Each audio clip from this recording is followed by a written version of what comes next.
سبحان الذي أسرى بعبده ليلا من المسجد الحرام إلى المسجد الأقصى الذي باركنا حوله لنريه من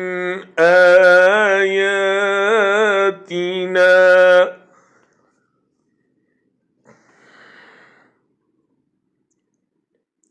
إن